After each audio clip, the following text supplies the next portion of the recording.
At SHOT Show 2023 Industry Range Day, I got the opportunity to shoot a new AR, which may seem unremarkable considering that ARs are the most popular sporting rifle in America.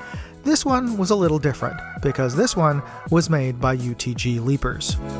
We're at Leapers' huge booth at SHOT Show, and they're perhaps best known for their UTG brand of firearms, optics, and accessories. And UTG does make a plethora of high-quality stocks, grips, magazines, and other AR parts. Today we're going to get an up-close look at UTG's new upper and lower receivers.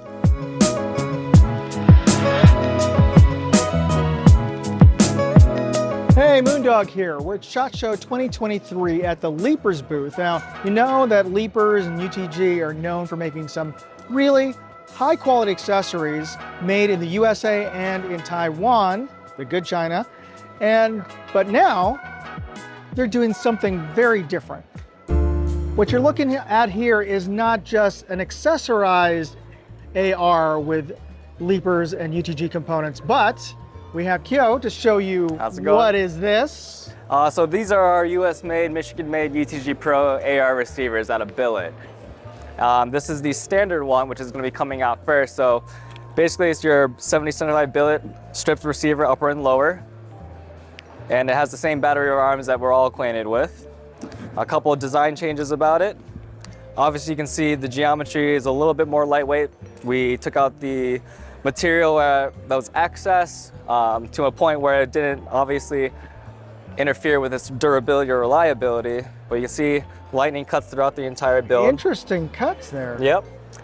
Most of the chamfers and everything is melted, so there's no snag points, no hot spots.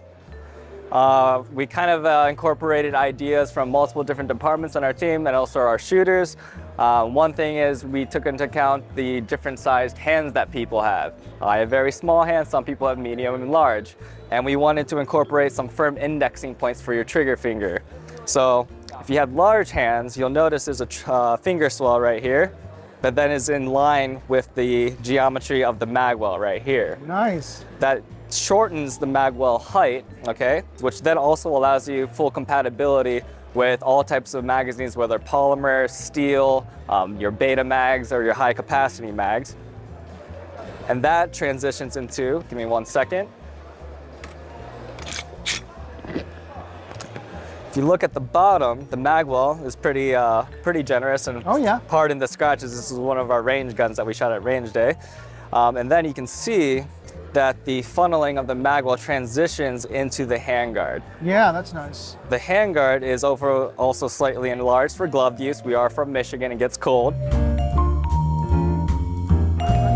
And then moving up, the secondary trigger indexing point, instead of the large hand one, you have your small hand one, which is for me, where I lashed it right here. So you can see some slight geometry cuts right here where you can firmly plant your trigger finger. Nice. For medium-sized hands, or pretty much the majority of shooters, built into the magazine fencing for the magazine release is another shelf right here for medium-sized hands. That's a nice touch. Yep. And then if you look right here, the pictogram, the machined engravings for the fire selector, it's a little bit designed so that if you're running a 90, a 45, a 60, it will still make sense. Okay, moving to the back of it, you can't see it, but on the inside we have a captured buffer detent pin, and we also have a captured takedown pin for the spring and detent. Two of the most common parts that are pretty much lost in assembly sometimes when we forget. So basically, you won't have any buffer pins shooting out if you're changing out your buffer tube. Say you're going from a collapsible to an A5 system or a fixed stock. Basically, when you take it off, you won't see that spring sticking out that can bind or bend. It's all captured. You don't have to worry about it shooting off into your basement floor or something like that.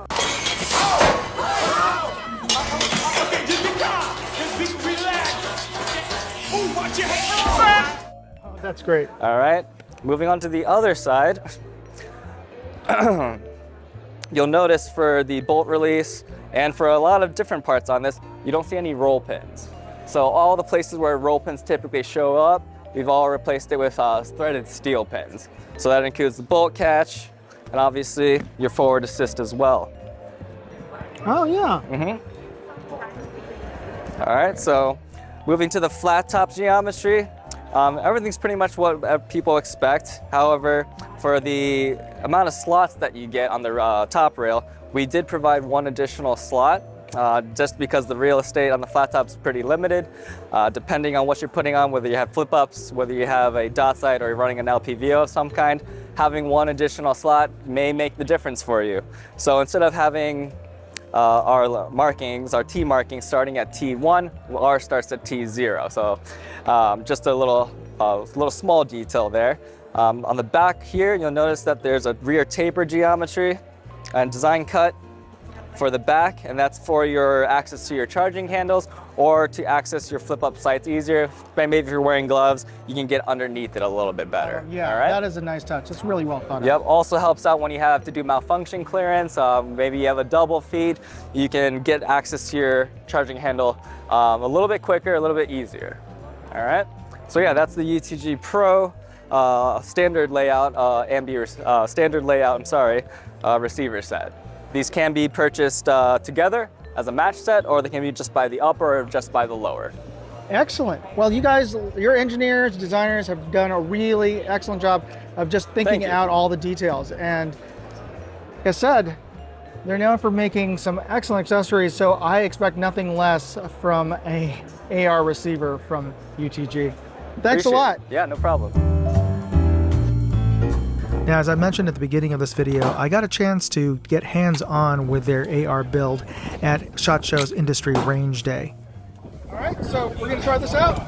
Now, the audio wasn't great because there were like 15 mile per hour sustained winds and 30 mile per hour gusts that day with rain, hail, lightning. But despite that, their AR with the UTG upper and lower receiver set functioned flawlessly. Now, overall, I thought it was a great shooting AR, but I was really impressed with the amount of effort, the small little details in the design of this receiver.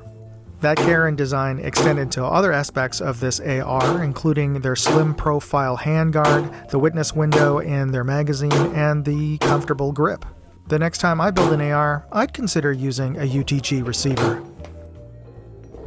All right, runs smooth and no problem. I like the cuts on this, so I think this is going to be a winner. I think it's great. All right. Feels good. I like the cuts. Be sure to catch my other videos on UTG and Leaper's new products and see all of my SHOT Show coverage. Be sure to hit that subscribe button and the notification bell, and you'll be updated when I post my next video. It's absolutely free, so do it. And if you like this video, please hit that like button and check out my other videos at moondogindustries.com. Thanks for watching. Moondog, out. Hey, I'd like to know what you thought of this video. Leave me a comment or chat with me on Facebook, Twitter, TikTok, MeWe, Instagram, or Locals. And if you want to see all of my videos, go to moondogindustries.com.